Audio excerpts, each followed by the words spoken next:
വളരെ ഹൃദ്യമായ സ്വാഗതം നേരുകയാണ്. എന്തൊക്കെയാണ് വിശേഷങ്ങൾ? അൽഹംദുലില്ലാ, ജസാക്കുമുല്ലാ ഖൈർ. ഈ പരിപാടിക്ക് ക്ഷണിച്ചതിന് ജസാക്കുമുല്ലാ ഖൈർ. ഇൻഷാ അല്ലാ.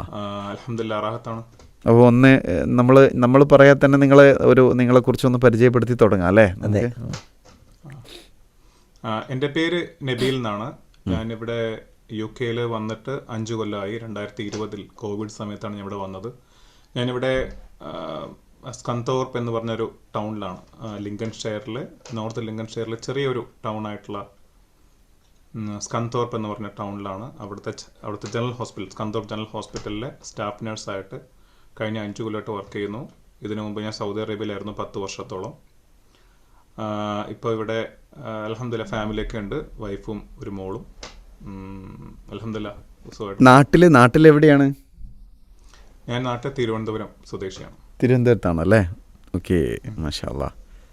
അപ്പോൾ അവിടെ എന്താ പിന്നെ UK എന്താണ് അവിടുത്തെ വിശേഷങ്ങളൊക്കെ എന്തൊക്കെയാണ്? അവിടുത്തെ ജീവിതവും ലൈഫും കാര്യങ്ങളൊക്കെ? UK അൽഹംദുലില്ലാ, ഞാൻ വന്ന സമയത്ത് ഒരു കോവിഡ് ലോക്ക്ഡൗൺ സമയത്താണ് ഞാൻ വന്നത്. ആ സമയത്ത് നിന്നും കുറേശ്ശെ നമ്മൾ മാറി 2 വർഷം കൊണ്ട് ഒരു നോർമൽ UK ലൈഫിലോട്ട് എത്തിയിട്ടുണ്ട്. ഇവിടെ നമ്മുടെ നാട്ടിൽ നിന്ന് വ്യത്യസ്തമായിട്ടുള്ളൊരു പ്രത്യേകത എന്ന് വെച്ചാൽ ഇവിടുത്തെ കാലാവസ്ഥയാണ്. പൊതുവെ എല്ലാവരും പറഞ്ഞിട്ടുണ്ടാവും, UK ഒരു 10 മാസവും തണുപ്പാണ്. ഫുൾ തണുപ്പാണ്. തണുപ്പാണ്. പിന്നെ ഉള്ളൊരു വ്യത്യാസം എന്ന് വെച്ചാൽ എവറി ഡേ ടൈം ചേഞ്ച് ആണ്. ടൈം ചേഞ്ച് എന്ന് വെച്ചാൽ ഇൻ ദ സെൻസ് സൺസെറ്റും സൺറൈസും എവറി കോൺസ്റ്റന്റ് അല്ല, ഒരു എവറി ഡേ 2 മിനിറ്റ്സ് ഡിഫറൻസ് ഉണ്ട്. ഇപ്പോൾ ഡേ ടൈം കുറവാണ്, നൈറ്റ് ടൈം കൂടുതൽ. ഇൻ ദ സെൻസ് കുറച്ച് വ്യത്യാസമുള്ളൂ ഈ സമയത്ത് റമദാൻ. പക്ഷേ ഈ കുറച്ച് അങ്ങോട്ട് പോകുമ്പോൾ സമ്മർ ആകുമ്പോൾ ഡേ ടൈം ഒത്തിരി വലുതും നൈറ്റ് ടൈം ചെറുതും. പിന്നെ വീണ്ടും വിന്ററിലേക്ക് വരുമ്പോൾ അത് ഗ്രാജുവലിയാണ്, നമ്മൾ പോലും അറിയാതെ ഇങ്ങനെ ഡേ ടൈം കുറയും, നൈറ്റ് ടൈം കൂടും, പിന്നെ നൈറ്റ് ടൈം കുറയും, പിന്നെ ഡേ ടൈം കൂടും. അപ്പോൾ ഒരു ദിവസം ഒരു ചെറിയ ഉദാഹരണം പറഞ്ഞാൽ, ഇപ്പോൾ നോമ്പ് 1-ന് ഫജ്ർ ബാങ്ക് 5:23 ഇപ്പോൾ 15 ദിവസം കൊണ്ട് അത് 5:40 പുറകിലോട്ട് കയറി. ഇപ്പോൾ 5 മണിക്ക് മുകളിലോട്ട് വന്നു. 5:05 വന്നു. ഓരോ ദിവസവും ഈ 2 മിനിറ്റ് 3 വെച്ചപ്പോൾ എവറി ഡേ നമ്മൾ ടൈം നോക്കണം. നാട്ടിലൊക്കെ ആണെങ്കിൽ ഫിക്സഡ് ആണ്, 5 മണിക്ക് ബാങ്ക് ആണെങ്കിൽ ഓക്കെ, 5 മണിക്ക് ബാങ്ക് ഒരു മാസം മൊത്തം. ഇവിടെ അങ്ങനെ എവറി ഡേ നമ്മൾ ടൈം നോക്കണം, എവറി ഡേ. അതുപോലെ തന്നെ ഇഫ്താറിനും അങ്ങനെ തന്നെ. Every day. ഇപ്പൊ നമ്മൾ ഇന്ന് 5:30 ചിലപ്പോൾ നാളെ 5:32 അടുത്ത ദിവസം 5:34. അത് എവറി ഡേ 2 മിനിറ്റ്സ് 3 മിനിറ്റ്സ് മാറി. ഇപ്പൊ അവിടുത്തെ സമയം എന്താണ്? ഇപ്പൊ എത്രയും സമയം? ഇപ്പൊ ഇവിടുത്തെ സമയം 12, ഉച്ചക്ക് 12 മണി. അതിന്റെ മുഖത്ത് വെയിലടിക്കുന്നില്ലേ? ഉച്ചക്ക് 12 മണി അല്ലേ? നല്ല തണുപ്പുണ്ട്? അതോ ഒരു മീഡിയം തണുപ്പാണോ? പൊതുവെ തണുപ്പ് എങ്ങനെ? ടെമ്പറേച്ചർ 5 ഡിഗ്രിയാണ്. 5 ഡിഗ്രി പകൽ 5 ഡിഗ്രിയാണ്. അത് ഒരു നമ്മുടെ സ്പ്രിംഗ് സീസൺ, വിന്റർ. ഇവിടെ 4 സീസൺസ് എവിഡന്റ് ആണ്. 3 മാസം വിന്റർ, 3 മാസം സ്പ്രിംഗ്, 3 മാസം സമ്മർ, പിന്നെ 3 മാസം വിന്റർ, പിന്നെ വീണ്ടും 3 മാസം ഓട്ടം, പിന്നെ വിന്റർ. അപ്പൊ ഈ സമയത്താണ് ഈ പൂക്കളൊക്കെ പൂക്കുന്ന സമയം. നിങ്ങൾക്ക് അവിടെ ഏറ്റവും ഇഷ്ടപ്പെട്ട ഒരു സീസൺ ഏതായിട്ട് തോന്നി? സ്പ്രിംഗ് സീസൺ നല്ല സീസണാണ്. ഈ സമയത്താണ് കുറച്ച് സണ്ണി ഡേയ്സ്, കുറച്ച് നല്ല ബ്രൈറ്റ് ഡേയ്സ് ആണ്. പിന്നെ സമ്മർ എന്ന് പറയാനില്ല, അതും ഒരു ചെറിയ ഒരു തണുപ്പ് പോലെയാണ്. കാരണം നമ്മുടെ ഇവിടുത്തെ സമ്മറിലെ മാക്സിമം ടെമ്പറേച്ചർ ഒരു 25 ഡിഗ്രി. അത് നമ്മുടെ അവിടുത്തെ വിന്റർ ആണ്. നമ്മുടെ നാട്ടിലൊക്കെ ഒരു 28 ഡിഗ്രി 29 ഡിഗ്രി നമ്മുടെ അവിടുത്തെ വിന്റർ. ഇവിടുത്തെ നമ്മുടെ സമ്മർ ഒരു 25 ഡിഗ്രി അല്ലെങ്കിൽ 26 ഡിഗ്രിയാണ് മാക്സിമം. അതും കമ്പാരിറ്റീവ്ലി തണുപ്പാണ്, പക്ഷെ സമ്മർ എന്ന് പറയാം 3 മാസം. പക്ഷെ ആ സമയത്തിൽ പ്രത്യേകത നമുക്ക് സമയം കൂടുതൽ കിട്ടും. ഇപ്പൊ പകൽ സമയത്ത് കൂടുതൽ, ഇപ്പം ഫോർ എക്സാമ്പിൾ ഒരു വീട് മാറാനൊക്കെ ഉദ്ദേശിക്കുന്ന ആൾക്കാരാണെങ്കിൽ സൺസെറ്റ് രാത്രി 9:30 അപ്പോൾ രാവിലെ 4 മണിയാകുമ്പോൾ വെയിൽ വരും. പിന്നെ അന്ന് രാത്രി വൈകിട്ട് 9:30 ആകുമ്പോഴേ വെയിൽ അസ്തമിക്കുള്ളൂ. അപ്പൊ അത്രയും സമയം നമുക്ക് കിട്ടും. അപ്പോൾ ഈ സമ്മറിലാണ് കൂടുതൽ എന്താ പറയാ, ഈ ഹൗസ് മൂവിങ്ങിന് ആൾക്കാർക്ക് കൂടുതൽ പ്രിഫർ ചെയ്യുന്ന സമ്മറായിരിക്കും. ഡേ ടൈം ഒരുപാട് കിട്ടും. ഡേ ടൈം ഒരുപാട് കിട്ടും. എന്താണ് അവിടുത്തെ റമദാൻ വിശേഷങ്ങൾ? എന്തൊക്കെയാണ് ഭക്ഷണം രീതിയൊക്കെ എങ്ങനെയാണ്? റമദാൻ ആദ്യം തന്നെ ഈ പറയുന്ന ഈ സമയം, നമുക്ക് ഇവിടെ എല്ലാം ഈ ടൈം കലണ്ടർ ഉണ്ട്. നമുക്കൊക്കെ നാട്ടിലൊക്കെ നമുക്ക് ഒരു ആപ്പ് ഉണ്ടാവും, നമുക്ക് ഒരു ആപ്പ് ഉണ്ടെങ്കിൽ കോൺസ്റ്റന്റ് ടൈം ആയതുകൊണ്ട് നമ്മൾ ഫോർ എക്സാമ്പിൾ സലാത്തുൻ അല്ലെ സലാത്തുക്ക് എന്നൊക്കെ പറഞ്ഞുള്ള ആപ്പ് ഇൻസ്റ്റാൾ ചെയ്ത് കഴിഞ്ഞാൽ അത് എളുപ്പമാണ് എവറിഡേ മോണിറ്റർ ചെയ്യാൻ. പക്ഷെ ഇവിടെ അങ്ങനെ ഇല്ലായിരുന്നു. കഴിഞ്ഞ വർഷം വരെ ഞാൻ ഉപയോഗിച്ചിരുന്നത് നമുക്ക് ഇവിടുത്തെ ഇസ്ലാമിക് സെന്ററിൽ നിന്ന് ഒരു കലണ്ടർ കിട്ടും. ആ കലണ്ടർ നമ്മൾ വാളിൽ പേസ്റ്റ് ചെയ്യും. അവിടെ സമയം നോക്കും. ബാങ്ക് ഇവിടെ കേൾക്കില്ലല്ലോ, നമുക്കിവിടെ ബാങ്ക് കേൾക്കില്ല. അവിടെ എല്ലായിടത്തൊന്നും യുകെയിലെ ഒട്ടുമിക്ക സ്ഥലത്തും ബാങ്ക് നമുക്ക് ഔട്ട്സൈഡ് കേൾക്കാൻ പറ്റില്ല, പള്ളിക്ക് അകത്ത് മാത്രമേ കേൾക്കാൻ പറ്റുള്ളൂ. അപ്പം നമ്മൾ മൊബൈലിൽ ആ ടൈം നോക്കി അലാം സെറ്റ് ചെയ്ത് ആ സമയത്ത് കറക്റ്റായിട്ട് നോമ്പ് തുറക്കുകയായിരിക്കും ഏറ്റവും എന്താ പറയുക കറക്റ്റ് ആയിട്ടുള്ള ഒരു പ്രൊസീജിയർ. ഇപ്പൊ നമുക്കൊരു ആപ്പ് കിട്ടിയിട്ടുണ്ട്, ഒരു സാദിഖ് എന്നൊരു ആപ്പ് കിട്ടിയിട്ടുണ്ട്. അപ്പം അത് ലോകത്ത് പലതരം നിസ്കാരം കാൽക്കുലേറ്റിംഗ് മെത്തേഡ് ഉണ്ടല്ലോ. അപ്പോൾ എല്ലാ മെത്തേഡ്സും അതിനകത്തുണ്ട്. അപ്പോൾ അതിൽ നമ്മുടെ പള്ളി ഫോളോ ചെയ്യുന്ന ഇത് മെത്തേഡ്. ഇവിടെ ഒരു ഹനഫി മദ്ഹബ് ഫോളോ ചെയ്യുന്ന ഒരു പള്ളിയാണ്. അപ്പോൾ അവിടുത്തെ ടൈമിംഗ് ആണ് അവർ ഫോളോ ചെയ്യുന്നത്. അപ്പോൾ അത് കൊടുക്കുമ്പോൾ ആ ടൈമിന് അത് കറക്റ്റ് അലേർട്ട് തരും. നമുക്ക് നോമ്പ് തുറക്കാനും അത്താഴത്തിനാണെങ്കിലും അത് വളരെ യൂസ്ഫുൾ ആണ്. അപ്പോൾ അത് ഒന്നാമത്തെ ടൈം.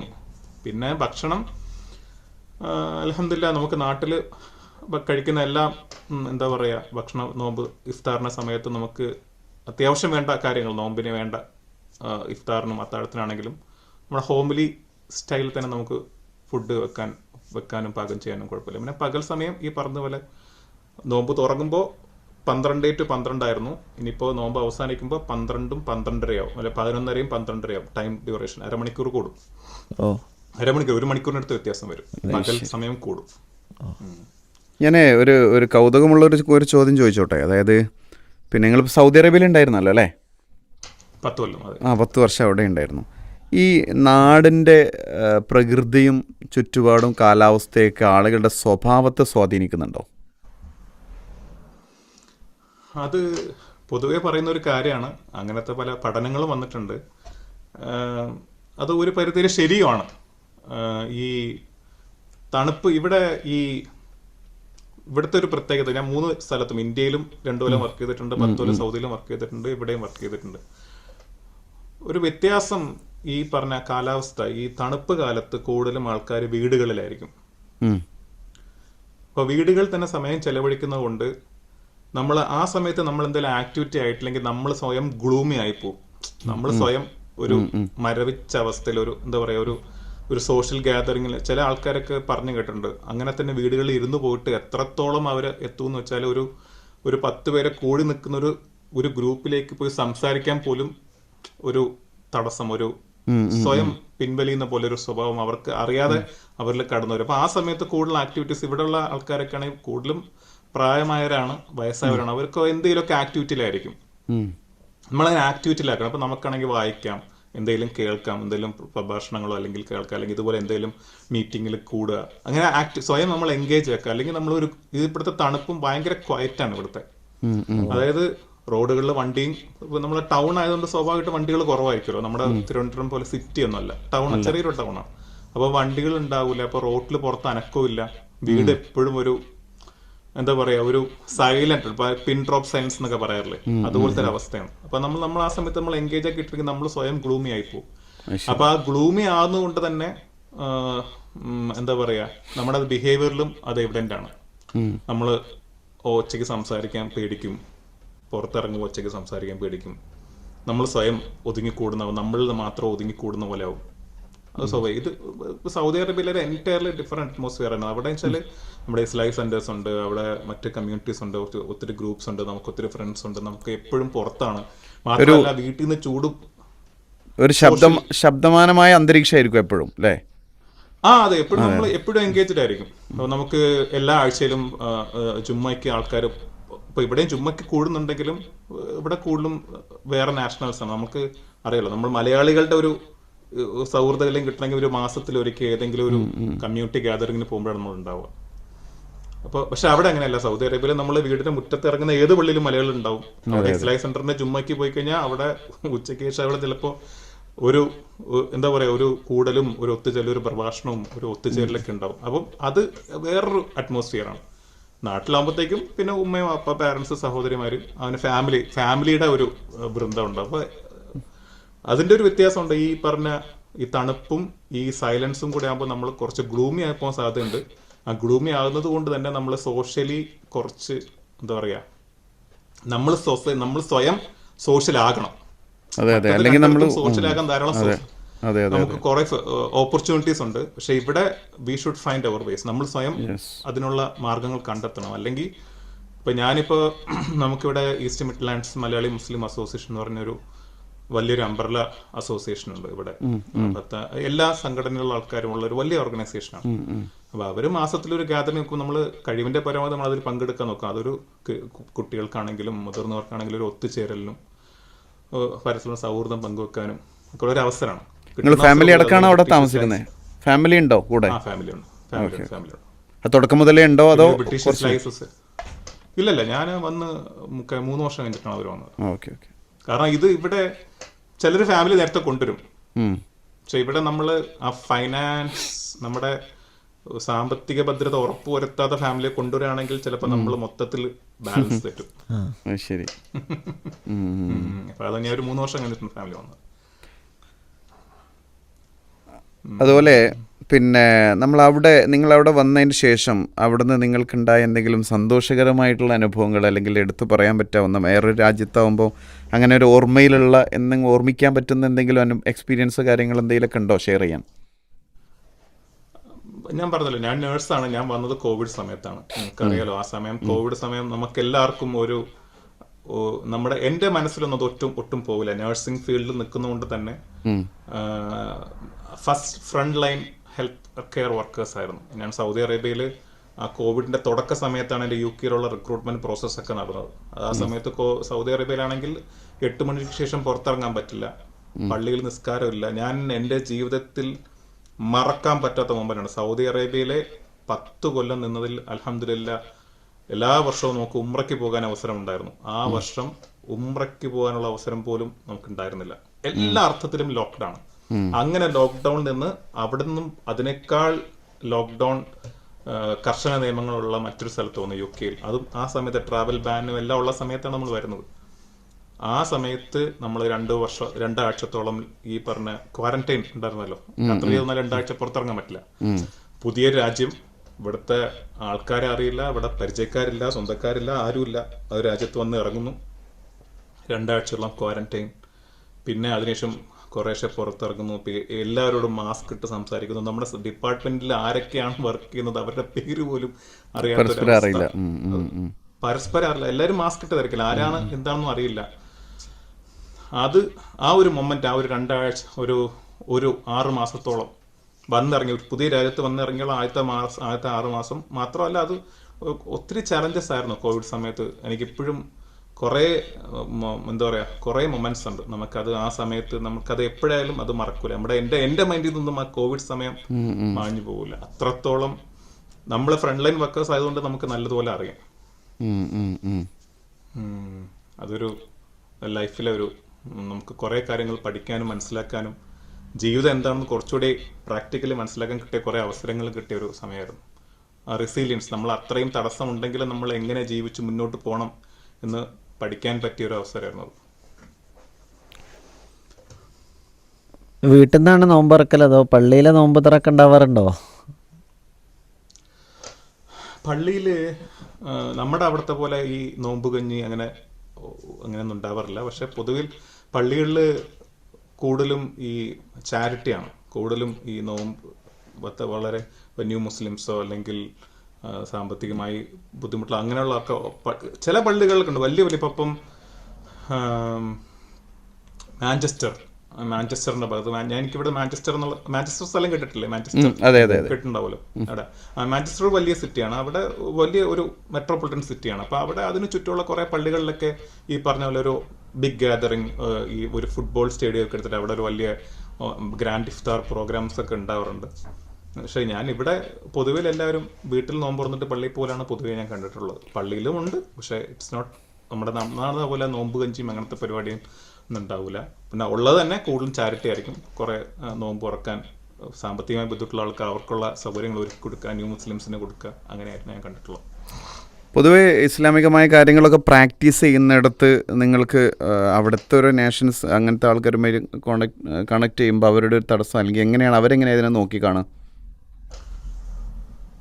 NHS ഞാൻ വർക്ക് ചെയ്യുന്നത് NHSന്റെ ഒരു വാല്യൂ തന്നെ നമ്മുടെ ഓരോ ഓർഗനൈസേഷൻസിനും വാല്യൂസ് എന്നൊരു സംഭവമുണ്ട്. വാല്യൂസ് അവർ ഫോളോ ചെയ്യുന്നൊരു വാല്യൂസ്. അപ്പോൾ ഈ ഇൻക്ലൂസിവിറ്റി അല്ലെങ്കിൽ ടീം വർക്ക് എന്നൊക്കെ പറയുന്ന അവർ ചില വാല്യൂസ് പറഞ്ഞു, റെസ്പെക്ട് എന്നൊക്കെ പറഞ്ഞിട്ട്.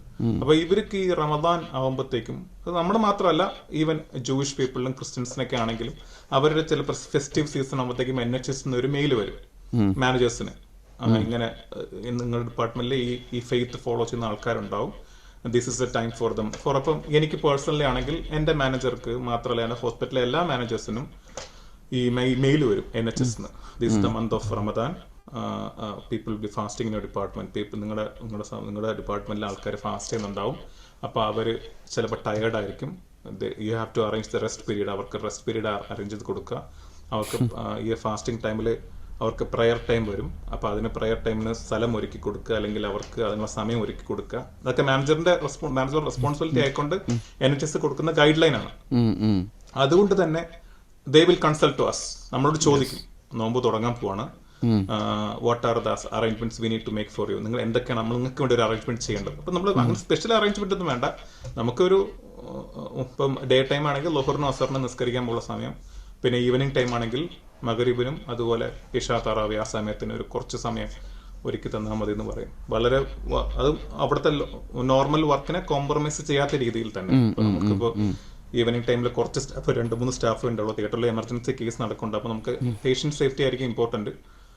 സ്റ്റിൽ അത് കോംപ്രമൈസ് ചെയ്യാതെ, പേഷ്യന്റ് സേഫ്റ്റി കോംപ്രമൈസ് ചെയ്യാതെ നമുക്ക് നമ്മുടെ ആക്ടിവിറ്റീസ് ചെയ്യാനുള്ള സമയം അവർ ഒരുക്കി തരാറുണ്ട്. മാത്രമല്ല അവര് ഈ പറഞ്ഞ മുമ്പ് ഇവിടെ ഒരു മീറ്റിംഗിൽ ആരോ UK എന്ന് പറയും, കുറച്ചൊക്കെ അവര് ഈ അറിഞ്ഞു വരുന്നേ ഉള്ളൂ. മുസ്ലിംസിനോട് ഒരു ഇടപഴകി ജീവിച്ചിട്ട് കുറെ കാര്യങ്ങൾ മനസ്സിലാക്കി വരുമ്പോൾ അവരും എന്തൂസിയാസ്റ്റിക് ആണ് കാര്യങ്ങൾ മനസ്സിലാക്കാൻ. അത് ഓപ്പൺ ആയിട്ട് അവർ ചോദിക്കുകയും ചെയ്യും. We are ready to answer. നമ്മളത് പറയാൻ ബാധ്യസ്ഥരാണ്. അതുപോലെ ഈ നഴ്സിംഗ് മേഖലയിലാവുമ്പോൾ പൊതുവെ മലയാളികൾക്ക് ഡിമാൻഡ് കൂടുതലാണെന്ന് പറയുന്നുണ്ട്. അതെന്തുകൊണ്ടായിരിക്കാം? കമ്മിറ്റ്മെന്റ് ആണ് ഒറ്റ ഉത്തരം. അത് മെയിൻ തിങ് എന്ന് വെച്ചാൽ ഇവിടെ ഈ ഒരു British culture, British value nurses എന്ന് വെച്ചാൽ അവർ ഈ ഓവർ പ്രഷർ അല്ലെങ്കിൽ ഓവർ ടെൻഷൻ അവരത് എടുക്കില്ല. അപ്പൊ അവർക്ക് ഇപ്പോൾ ഒരു ദിവസം രാവിലെ എണീറ്റു, ഫോർ എക്സാമ്പിൾ അവർ സിക്കാണ്, ഒരു ചെറിയ സിക്നസ്, ചെറിയൊരു ഹെഡ് ഏക്ക് ഉണ്ടെങ്കിൽ അല്ലെങ്കിൽ ഒരു മെന്റൽ പ്രഷർ ഉണ്ടെങ്കിൽ സ്വാഭാവികമായിട്ട് അവർ വിളിച്ചു പറയുമ്പോൾ അവർ വരില്ല. പക്ഷെ മലയാളികള് അത് വരണ്ടെന്ന് ഉള്ളൊരു സിറ്റുവേഷൻ ആയാൽ മാത്രമേ വരില്ലെന്ന് പറയുള്ളൂ. പൊതുവിൽ ദേ വിൽ കമ്മിറ്റ് ടു, അവർ വരുള്ളൂ. സിക്ക് ലീവ് അങ്ങനെ ഒരു ഈസി ഗോയിങ് ആയിട്ട് സിക്ക് ലീവ് എടുക്കില്ല. മാത്രമല്ല ഇപ്പൊ ഡ്യൂട്ടി ടൈമിലാണെങ്കിലും നമ്മളോട് പറഞ്ഞിട്ടുള്ളത്, ദ മൊമെന്റ് നിങ്ങൾക്കൊരു വർക്ക് ലോഡ് നിങ്ങൾക്ക് ഏറ്റെടുക്കാൻ പറ്റില്ലെങ്കിൽ you should tell openly say no. നിങ്ങൾ നോ ചൊല്ലാൻ പഠിക്കണം എന്ന് നമ്മളോട് പറയും. പൊതുവെ മലയാളികള് ആ നോ കൾച്ചർ നമുക്കില്ല. നമ്മൾ പൊതുവിൽ അതും കൂടി അക്കോമഡേറ്റ് ചെയ്യാൻ നമ്മൾ നോക്കും. അപ്പൊ അവര് അത് പൊതുവെ ഡിസ്കറേജ് ചെയ്യലാണ് പതിവ്. അങ്ങനെ ചെയ്യരുത്, നിങ്ങൾ ഓവർലോഡ് ചെയ്യരുത്, നിങ്ങളുടെ വർക്ക് ലോഡ് ഏറ്റെടുക്കുക. പക്ഷെ ആ വർക്ക് ലോഡും ഇപ്പോൾ മറ്റേ നാട്ടിലൊക്കെ 10-15 പേഷ്യന്റ് ഒരുമിച്ച് നോക്കിയ ഒരാൾക്ക് ഇവിടെ 3 പേഷ്യന്റ് കൂടെ ഒരു 4ാമതൊരു പേഷ്യന്റ് കൂടെ കിട്ടുന്നത് സ്വാഭാവികമായിട്ട് അവർക്ക് പ്രശ്നം ഉണ്ടാവില്ല, നമുക്ക്.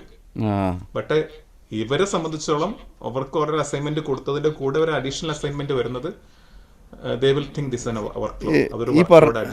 ഈ പറഞ്ഞേ ഞാൻ മനസ്സിലാക്കിയിട്ടുള്ളൊരു കാര്യം അങ്ങനെ ശരി തന്നെ ആയിരിക്കും വിചാരിക്കുകയാണ്. അതായത് നമ്മളെ നാട്ടിൽ ഈ ജോലി ചെയ്യുന്ന എന്ന് പറയുമ്പോൾ അവരുടെ മാനസികാവസ്ഥ പരിഗണിച്ചിട്ടാണ് അവിടെ ജോലി ചെയ്യാനുള്ള ഒരു ഇതിൽ. നമ്മുടെ നാട്ടിൽ അങ്ങനെയുള്ള മാക്സിമം ഒരാളുടെ കപ്പാസിറ്റി എത്ര കിട്ടുമോ അത്ര എനിക്ക് കിട്ടണം എന്നുള്ളൊരു കാഴ്ചപ്പാടാണ് നമ്മുടെ നാട്ടിലുള്ളതെന്ന് തോന്നുന്നുണ്ട്. അല്ല, നമ്മുടെ നാട്ടിൽ റിസൾട്ട് ഓറിയന്റഡ് ആണ്, ഇവിടെ ടാസ്ക് ഓറിയന്റഡ് ആണ്. അതാണ് വ്യത്യാസം. നമ്മുടെ റിസൾട്ട് മാക്സിമം റിസൾട്ട് കിട്ടുക, അതിന് വ്യക്തി ചെയ്യുന്ന ആൾ എന്തായാലും വേണ്ടില്ല, റിസൾട്ട് കിട്ടിയിരിക്കണം. വ്യക്തി അത് എലിജിബിൾ ആണോ എന്ന് പോലും നോക്കില്ല. ഇവിടെ ഫോർ എക്സാമ്പിൾ ഞാൻ പറയുകയാണെങ്കിൽ ഇപ്പം ബ്ലഡ് കളക്ഷൻ, നമ്മള് സാധാരണ നഴ്സസ് ബ്ലഡ് എടുക്കുമല്ലോ ടെസ്റ്റിന് വേണ്ടിയിട്ട്. നമ്മൾ ആ ഒരു കാര്യത്തിന് അത് നമ്മൾ ബേസിക് പ്രൊസീജിയറാണ്. ബ്ലഡ് കളക്ഷൻ സാമ്പിളിംഗ് എന്ന് പറഞ്ഞ ഒരു ബേസിക് പ്രൊസീജിയറാണ്, നഴ്സസിന്റെ ഒരു ഫണ്ടമെന്റൽ പ്രൊസീജിയറാണ്. പക്ഷേ ഇവിടെ നിങ്ങൾക്ക് അതിന് കോമ്പറ്റൻസി സർട്ടിഫിക്കറ്റ് ഇല്ലെങ്കിൽ യു ഷുഡ് നോട്ട് ഡു. അതിന് കോമ്പറ്റന്റ് ആള് ഈവൻ എത്ര സമയം എടുത്താലും അതിന് കോമ്പറ്റന്റ് ഉള്ള ആൾ വന്നിട്ടേ അത് ചെയ്യാൻ പാടുള്ളൂ. അതല്ല നിങ്ങൾ ചെയ്താൽ നിങ്ങളുടെ രജിസ്ട്രേഷൻ പോകും. ശരി. അപ്പൊ അത് ടാസ്ക് ഓറിയന്റഡ് ആണ്, നമ്മുടെ നാട്ടിൽ റിസൾട്ട് ഓറിയന്റഡ് ആണ്. നമ്മളെ റിസൾട്ട് എത്രയാണെങ്കിലും ആ റിസൾട്ട് കംപ്ലീറ്റ് ചെയ്യുക, you should final result complete ചെയ്യുക എന്നുള്ളതാണ്. ഇപ്പൊ കുറെ മാറ്റങ്ങൾ വരുന്നുണ്ട് കോമ്പറ്റൻസി വേണമെന്നൊക്കെ, ബട്ട് അതാണ് വ്യത്യാസം. അപ്പൊ ഈ കമ്മിറ്റ്മെന്റ് മലയാളീസിന് കൂടുതൽ. അതുകൊണ്ട് മലയാളീസ് പൊതുവെ, മാത്രമല്ല എവിടെയും നമ്മൾ റെഡിയാണല്ലോ അപ്ലൈ ചെയ്യാനും പോവാൻ, ഇന്റർവ്യൂ അറ്റൻഡ് ചെയ്യാനും. നമ്മൾ ആ ഒരു എന്തൂസിയാസം ഉണ്ടല്ലോ, ആക്റ്റീവ് ആണ്, പ്രൊആക്റ്റീവ് ആണ് എല്ലാ കാര്യത്തിലും. ഈവൻ അറിയാത്ത ഒരു ലാംഗ്വേജ് അറിയാത്ത ചൈനയിലാണെങ്കിലും we are ready to work എന്നുള്ള ആറ്റിറ്റ്യൂഡാണ് നമുക്ക്. ഓക്കെ, ഏതായിരുന്നാലും കുറേ സമയം, പിന്നെ നമ്മുടെ സമയം ഇവിടെ അവസാനിച്ചിട്ടുണ്ട്. പക്ഷേ എന്നാലും കുറേ കാര്യങ്ങൾ ഇനിയും അറിയണമെന്നുണ്ട്. കുറേ സമയം പെട്ടെന്ന് കിടന്നുപോയി. ഞാൻ അത് കുറച്ചധികം സംസാരിച്ചെന്ന് തോന്നുന്നു. അത് കുഴപ്പമില്ല, കാരണം അത് വേണം. ശ്രോതാക്കളും തന്നെ പലരും മെസ്സേജുകൾ അയച്ചിട്ടുണ്ട്. കഴിഞ്ഞ ആഴ്ചയിൽ ഞാൻ UK പോയിരുന്നു. എല്ലാ സ്ഥലവും കണ്ടു വന്നതിന് ശേഷം വന്നപ്പോഴത്തേന് അത്താഴത്തിനുള്ള അലാറം അടിച്ചു എന്ന് മനാഫ് KV പാലക്കാഴി ഒരു മെസ്സേജ് അയച്ചിട്ടുണ്ട്. ഏതായിരുന്നാലും നമ്മൾ ഇൻഷാല്ലാ ഇനി കൂടുതൽ വേറെ എന്തെങ്കിലും നമ്മൾ അല്ലേ, നമ്മുടെ സമയത്തിൻ്റെ ഏകദേശം 5:48 കഴിഞ്ഞു അല്ലേ. അതെ അതെ. അവസാനമായിട്ടൊരു ചോദ്യം ചോദിക്കാം. ഓക്കെ. സാധാരണ എല്ലാവരും പറഞ്ഞു കേൾക്കാറുള്ളൊരു കാര്യമാണ് UK ഇസ്ലാം ആശ്ലേഷണം, ഒരുപാട് ആളുകൾ ഇസ്ലാം സ്വീകരിക്കുന്നുണ്ട് എന്നിങ്ങനെ ഒരുപാട് മീഡിയയിലൊക്കെ ആയിട്ട് പറഞ്ഞു കേൾക്കാറുണ്ട്. അപ്പോൾ UK ഒരു 5 വർഷം ജീവിച്ച ആൾ എന്നുള്ള നിലക്ക് എന്താണ് അതിൻ്റെ 5 വർഷം UK എന്താണ് അതിൻ്റെ ഒരു അഭിപ്രായം? ചില വലിയ വലിയ മോസ്കിലൊക്കെ, വലിയ വലിയ പള്ളികളിലൊക്കെ അതിനു വേണ്ടി സെപ്പറേറ്റ് വിങ്ങും, ചെറിയ പള്ളികളിലും അതിനു വേണ്ടി ദാവത്തിനുള്ള സെപ്പറേറ്റ് വിങ്ങും, അതിൻ്റെ ലഘുലേഖകളും കാര്യങ്ങളൊക്കെ ഉണ്ട്. ചിലർ ഓപ്പൺലി പ്രൊക്ലെയിം ചെയ്യാറുണ്ട് ഇസ്ലാം സ്വീകരിച്ചും, ചിലർ ഓപ്പൺലി പറഞ്ഞില്ലെങ്കിലും അവർ ഇസ്ലാം അനുസരിച്ച് ജീവിക്കുന്നവരുണ്ട്. ഇതൊരു ഓപ്പൺ സൊസൈറ്റിയാണ്, നമുക്കറിയാലോ. നമ്മൾ ആ ഒരു ഓപ്പൺ സൊസൈറ്റിയെ നമുക്ക് എങ്ങനെ പോസിറ്റീവായിട്ട് യൂട്ടിലൈസ് ചെയ്യാമെന്നാണ് ഇവിടെയുള്ള ദായിമാർ പൊതുവെ ചിന്തിക്കുക. ഇപ്പം സ്പീക്കേഴ്സ് കോർണർ കേട്ടിട്ടുണ്ടാവല്ലോ. സ്പീക്കേഴ്സ് കോർണർ ലണ്ടനിലെ വളരെ പ്രസിദ്ധമായിട്ടുള്ള സ്ഥലമാണ് സ്പീക്കേഴ്സ് കോർണറിൽ. ധാരാളം ആൾക്കാർ, ഞാൻ ഇതുവരെ അവിടെ പോയിട്ടില്ല, ബട്ട് അവിടെ പോയ പല ആൾക്കാരും എനിക്ക് ഫീഡ്ബാക്ക് തന്നിട്ടുണ്ട്. വളരെ വളരെ ഓപ്പൺ അറ്റ്മോസ്ഫിയർ ആണ്. Everybody can come and talk. എല്ലാവരും വരാറുണ്ട് അവിടെ. ദായിമാർ ഓപ്പണിൽ ചോദ്യങ്ങൾ ഫേസ് ചെയ്യാൻ വേണ്ടി നിൽക്കാറുണ്ട്. അപ്പോൾ അത് ഇസ്ലാം സ്വീകരണം ഓപ്പൺലി പറയുന്ന പള്ളികളിലുണ്ട്. അതല്ലാതെ അവരെ ഡേ ടു ഡേ ലൈഫിൽ ഫോളോ ചെയ്യുന്ന ആൾക്കാരുമുണ്ട്. ഇവരെ അത് കെയർ ചെയ്യുന്നില്ല. ഇപ്പൊ നമ്മൾ ഇപ്പോൾ ഇസ്ലാം സ്വീകരിച്ച് നമ്മുടെ വൈഫ് വെറുതെയിട്ട് നടന്നു പറഞ്ഞാൽ ദേ ഡോണ്ട് കെയർ. പക്ഷെ ചിലയിടത്ത് കെയർ ചെയ്യുന്ന ആൾക്കാരുണ്ടാവും. യെസ്. അപ്പോൾ ഇന്ന് നമ്മൾ അവസാനിപ്പിക്കല്ലേ. അതാ മറ്റൊരു ദിവസം ഇനിയും കൂടുതൽ വിശേഷങ്ങളുമായിട്ട് വീണ്ടും വരണം എന്നുകൂടിയാണ് പറയാനുള്ളത്. കാരണം സമയത്തിൻ്റെ ഒരു പ്രശ്നം ഉള്ളതുകൊണ്ടാണ്. അപ്പോൾ ഒത്തിരി കാര്യങ്ങൾ സംസാരിക്കാൻ പറ്റി. വളരെ സന്തോഷം. വളരെ നന്ദി. അല്ലാഹു ഖൈറാക്കട്ടെ ഈ ഒത്തുചേരൽ. ഈ നാട്ടിലേക്ക് വരുന്ന സമയത്ത് റേഡിയോ ഒക്കെ ഒന്ന് വിസിറ്റ് ചെയ്യണം ഇൻഷാ അല്ലാ. ഇത് കോഴിക്കോടാ ഓഫീസ്? ഇത് ഇപ്പോൾ ഉള്ളത്, ഇന്നത്തെ സ്റ്റുഡിയോ ഉള്ളത് കോഴിക്കോട് മുക്കത്താണ്. ഗ്രീൻ വാലി പബ്ലിക് സ്കൂളിലെ പീസ് റേഡിയോ സ്റ്റുഡിയോ ആണ്. മറ്റേത് സാധാരണ പെരിന്തൽമണ്ണ മെയിൻ സ്റ്റുഡിയോയിൽ നിന്നാണ് ഉണ്ടാവാറ്.